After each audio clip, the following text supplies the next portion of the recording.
A black man drinking coffee in the park suddenly has a gun in his face. The cop screams, "You're under arrest!" But what he doesn't know is that the man he just handcuffed is a federal FBI agent. What happens next will shock you and expose a system built on fear, not facts. "You're under arrest. Hands where I can see them."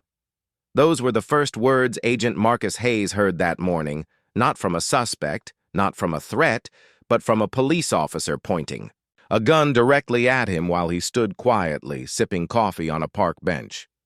It was a peaceful Saturday morning, the kind of morning where the sun filters softly through the trees, joggers pass by nodding politely, and birds chirp without a care in the world. Marcus had just finished his early morning run through Glenwood Park, a routine he had kept for years. It was his way of clearing his mind, keeping his body sharp, and taking a break from the chaos of his job as a federal agent. He stopped at his usual bench, tucked near the fountain, with a view of the kids' playground and the small pond that reflected the blue sky like a mirror. He opened his phone, checked a few work emails, and took a slow sip of his coffee. Black, no sugar. Just the way he liked it. That's when everything changed. Without warning, a police cruiser pulled up across the walking path. The door flung open, and out stormed a white officer, hand already resting on his holstered weapon. He moved fast, too fast, and his eyes locked onto Marcus like a hawk spotting prey. "Hey, you! Stand up right now!" the officer shouted. Marcus looked up, confused. He pulled one earbud out. "Excuse me?" I said, "Stand up. Keep your hands." "Where I can see them!" the officer barked again, this time drawing his weapon. Now people around were starting to notice. A woman walking her dog stopped abruptly. A jogger slowed his pace, watching cautiously. A man nearby who had been photographing birds lowered his camera and began recording. Marcus slowly raised both hands, the coffee cup still in one. "Sir, I don't know what's going on, but you've got the wrong person," he said calmly. The officer, whose name tag read Riker, kept his gun trained on Marcus. "Don't move! You match the description." "What description?" Marcus asked, still seated. "I'm just having coffee." "You're loitering," Officer Riker snapped. "We got a call about a suspicious black male in the park. That's you." Marcus gave a slow blink, steadying his breath. "Suspicious for drinking coffee? Sitting? On a bench?" Officer Riker didn't answer. Instead, he demanded ID. "I'm reaching into my pocket for my wallet," Marcus said slowly, careful with every movement. "Just my wallet." But Riker wasn't listening. The moment Marcus reached, Riker lunged forward, yanked him off the bench, and slammed him against the nearby tree. The coffee hit the ground, the phone followed, still recording. Cold steel cuffs clicked around his wrists. Now, everyone was watching.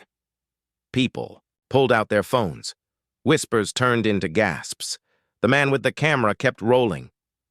"You're making a mistake," Marcus said, still calm, though visibly frustrated. "I need you to check my badge." Riker rolled his eyes. "Badge? Don't play games. What are you, mall security?" "No," Marcus replied, looking him dead in the eye. "Special Agent Marcus Hayes, FBI." There was a pause. A long, uncomfortable one. Riker stared at him. "Say that again?" "Check my front left pocket. There's a badge inside my wallet." "Go ahead. You'll see." The officer hesitated. His hand trembled slightly as he pulled out the wallet. Inside, in full display, was a federal badge. Official, real. Agent Hayes, active duty. FBI'd Officer Riker's face turned a shade paler. People around them started murmuring louder. Someone whispered, "He's FBI?" Another voice said, "He's suing for sure." Riker started to mumble. I didn't know." "You fit the call. We get these all the time. You have to understand." "No," Marcus interrupted. "You didn't ask me a single question. You didn't assess the situation. You went straight. For the gun. Straight for the cuffs. You assumed I was dangerous because of how I look." Riker stood silently, trying to calculate how to backpedal. But the damage was done, and so was the recording. The man with the camera had caught the entire interaction, start to finish. The officer fumbled with the handcuffs, unlocking them with shaky hands. "You're free to go," he said quietly. Marcus didn't even bother responding. He simply picked up his phone, checked to make sure it was still recording, and walked away. But the story didn't end there. Within hours, the video was posted online, and within 24 hours, it had exploded across social media. Hashtags like #Agent Hayes and "Profiled in the Park" began trending. News outlets picked up the story, and public outrage followed fast. The FBI released a statement confirming Agent Hayes' identity, commending his professionalism under pressure, and condemning the misuse of force. The police department, facing enormous backlash, opened an internal investigation into Officer Riker's conduct. But more importantly, people started asking why this happened. Why a black man couldn't sit in a park with coffee without being seen as a threat. Why someone had to have a badge just to be treated like a human being. In a later interview, Marcus said something that stuck with millions. "If I didn't have this badge, I could have been another hashtag. That should terrify all of us." And he was right. This story isn't just about one officer making a bad call. It's about the deeper assumptions built into a system. A system where suspicion is often based on skin, not on behavior. A system where authority can sometimes be blind to humanity. Officer Daniel Riker was behind the wheel of his squad car when the dispatch call came through. Suspicious black male, loitering near the west side benches of Glenwood Park. No report of violence. Caller says he's acting out of place. That was it. No mention of weapons. No signs of threat. Just that word. Suspicious. But for Officer Riker, it was enough. His knuckles tightened around the steering wheel. He knew that park, well, quiet, middle class, mostly white families. Not a place, he thought, where someone like that should be hanging around alone. He hit the lights, no siren, just urgency. In his head, he was already forming a narrative, possible drug dealer. Casing the area, maybe homeless. He didn't wait for backup.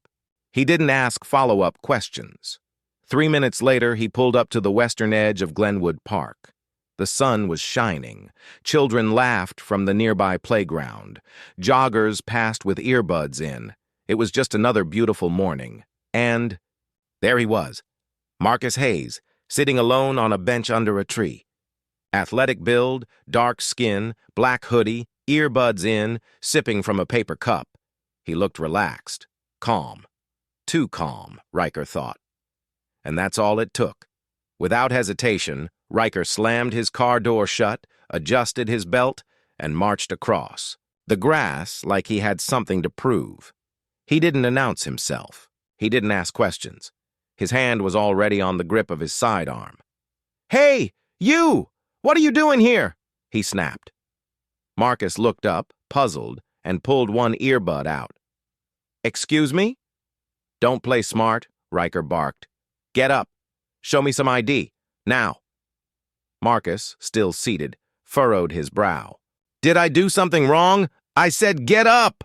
Riker yelled, now one step away, hand tightening on the holster. "Don't make this harder than it has to be." Marcus kept his voice even. "All right, officer. I'm reaching for my wallet. Left pocket, slowly, okay?" But Riker's voice exploded. "Don't move! Hands where I can see them!" And in a flash, his weapon was drawn. Now the calm of the park began to ripple with tension. A woman pushing a stroller froze on the path. A man walking his golden retriever stopped mid-stride. A teenage jogger slowed to a walk, eyes wide. And 20 feet away, a man with a DSLR camera started recording, his lens trained on the scene unfolding. Marcus raised his hands above his shoulders, fingers spread wide, voice still controlled but sharp. "All right. You're making a mistake. I'm not armed. I'm not a threat. You can ask me anything." Riker was breathing heavier now, adrenaline kicking in, heart pounding like a drum in his chest. "You fit the description," he muttered, almost like an excuse to himself. Marcus didn't flinch. "What description is that? Black man on a bench, drinking coffee, wearing jogging shoes?" His tone was calm, but there was a sting in his words, a truth too many had heard and too many had ignored. Riker's eyes flicked around. He saw the growing crowd, the man with the camera, the tension in the air. But his pride wouldn't let him step back. His gun was still pointed down at Marcus, his finger near the trigger. "This is standard procedure," he said. But his voice lacked confidence now. "You're acting suspicious." "I'm acting exactly how anyone would act with a gun pointed at them," Marcus replied. "You walked up here ready to shoot me before you even knew my name. You didn't even ask what I was doing." Riker didn't respond, because deep down, he knew Marcus was right. The crowd began to murmur. A woman could be heard whispering, "He's just sitting there." Another voice, "This is insane." The man with the camera kept rolling, inching closer, now filming every angle. Marcus kept his hands high.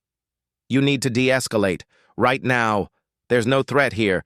If you want my ID, I will give it to you. But you're making this situation worse with every second." Riker looked down at the gun in his hand. It shook slightly. He took a breath and finally lowered it. But his pride still held strong.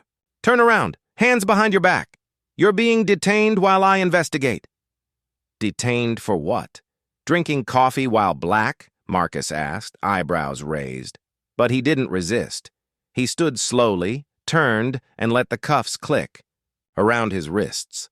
The people watching gasped, some pulling out their phones to record too. Riker grabbed Marcus's wallet from the bench and opened it. There it was, clear as day. A federal badge tucked beside his driver's license, FBI. "Active, Agent Marcus Hayes." Everything stopped. Riker blinked, stunned. You're FBI?"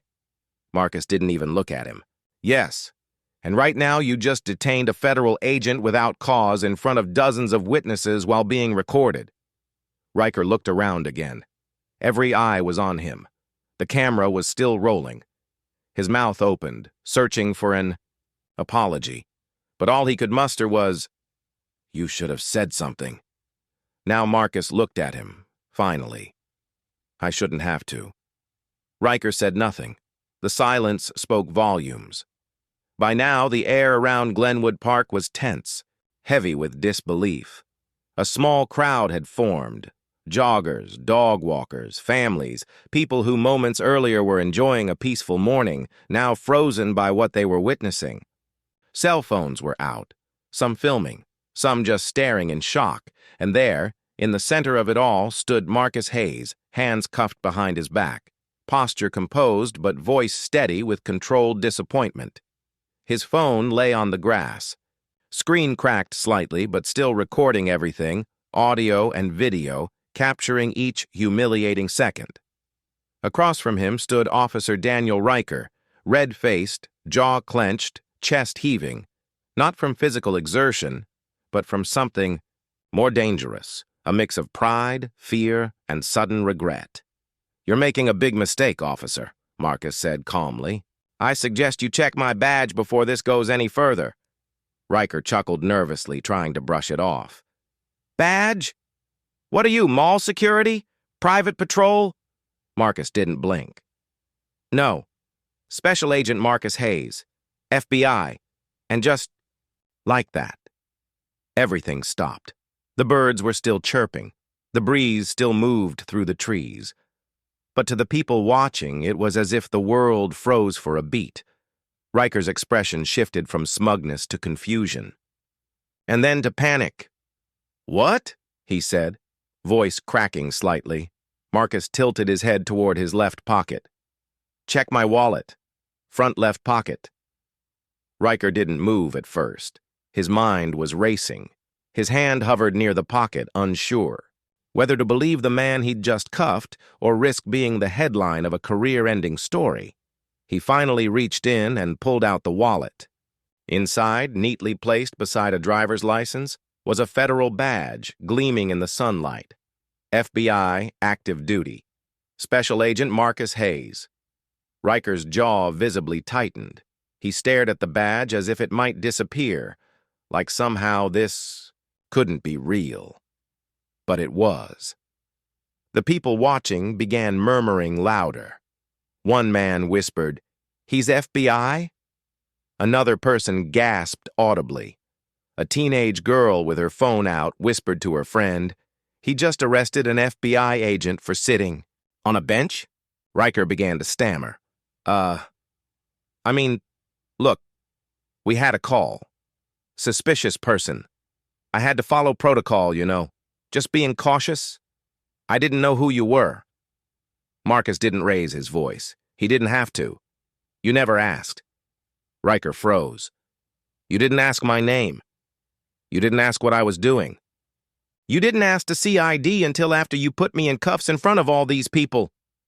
Riker fumbled with the handcuffs, struggling with the key. His hands were shaking now.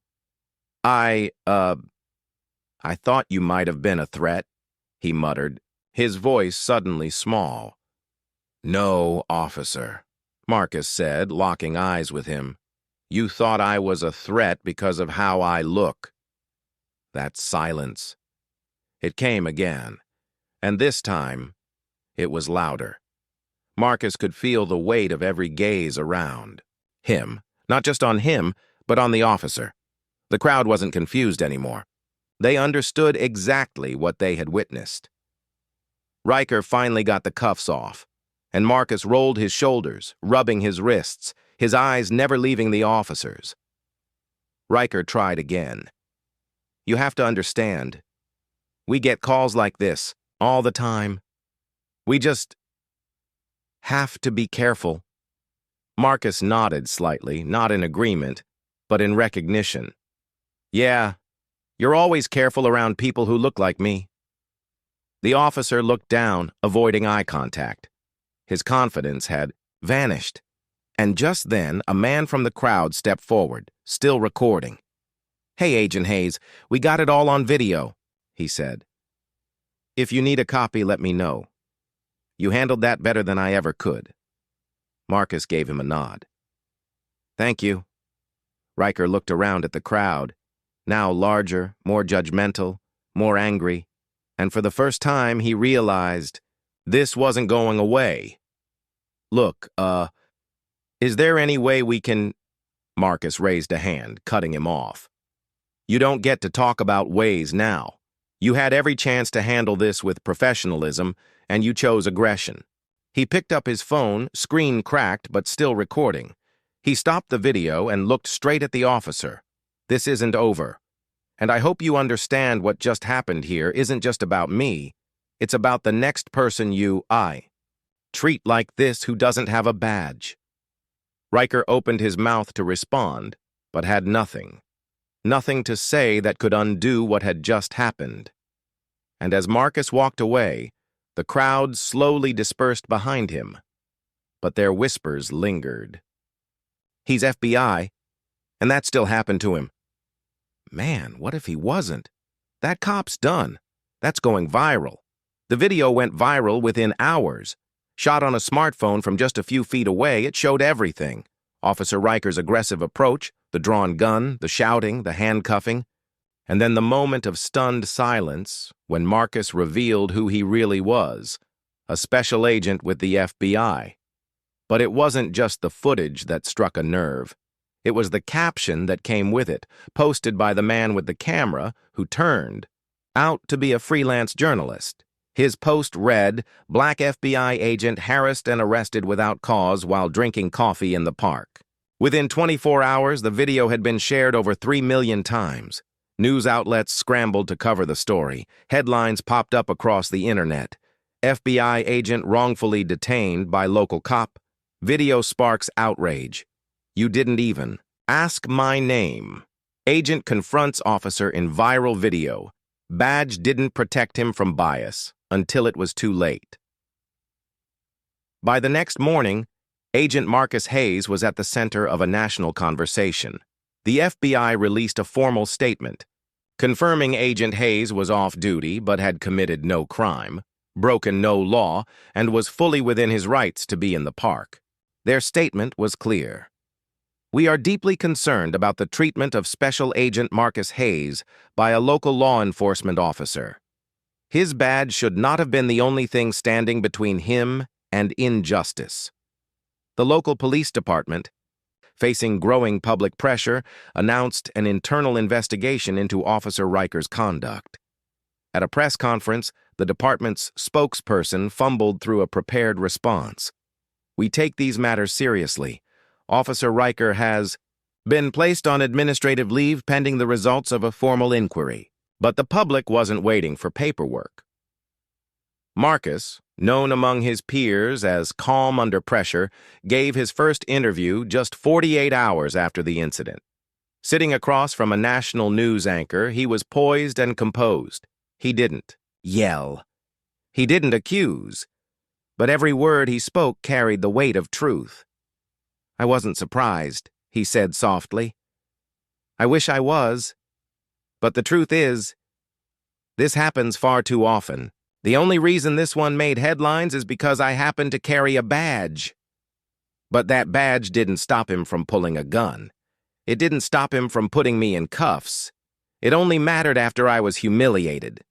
Then he paused. Most black men don't have a badge. What happens to them? That single line was clipped, quoted, and replayed across every major outlet. It struck a chord across the country. By that weekend, protests had erupted in front of the local police station. Peaceful demonstrators held handmade signs reading, "Jogging while black is not a crime. Badge or not, it's racism." What? If he didn't have ID? Black lives deserve respect, badge or not. Local activists joined forces with national organizations, calling for accountability, training reform, and civilian oversight.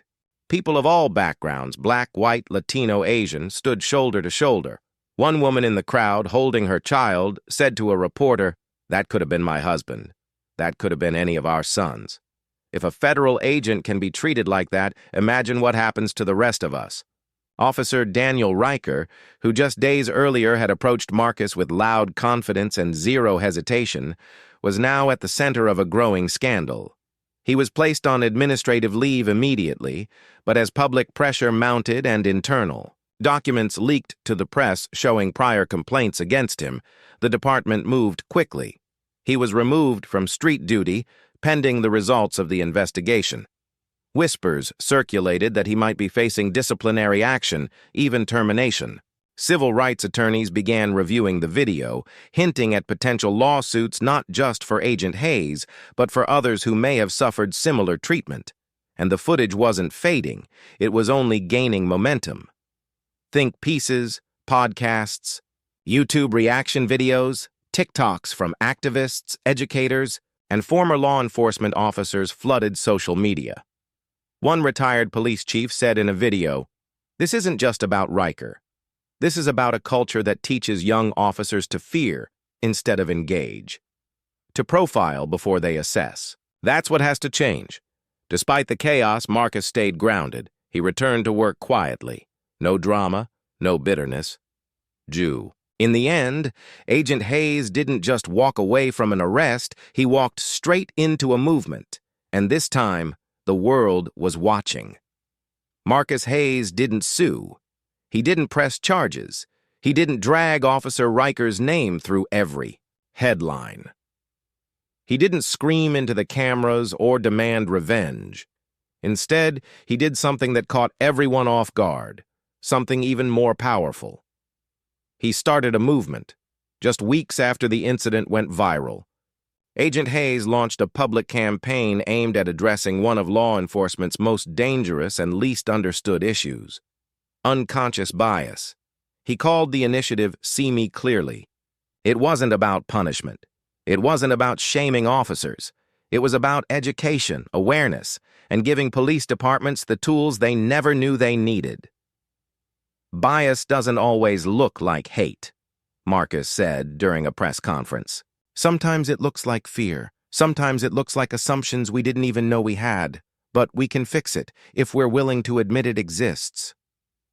And people listened.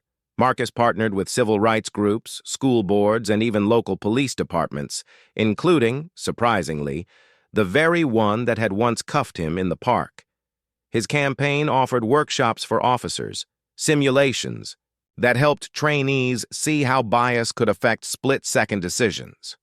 He invited community leaders, educators, and even students to be part of the conversation. The goal?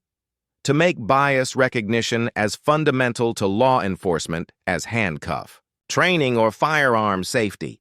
This isn't about making cops look bad, he explained during a TED-style talk. It's about helping good officers become better officers. The room erupted in applause. Soon, Marcus became a frequent guest on national talk shows. But he never leaned into drama. He didn't tell his story to get sympathy. He told it to spark solutions. On one popular morning show, he sat across from a seasoned journalist who asked, "Agent Hayes, do you forgive the officer who arrested you?" Marcus paused, then nodded.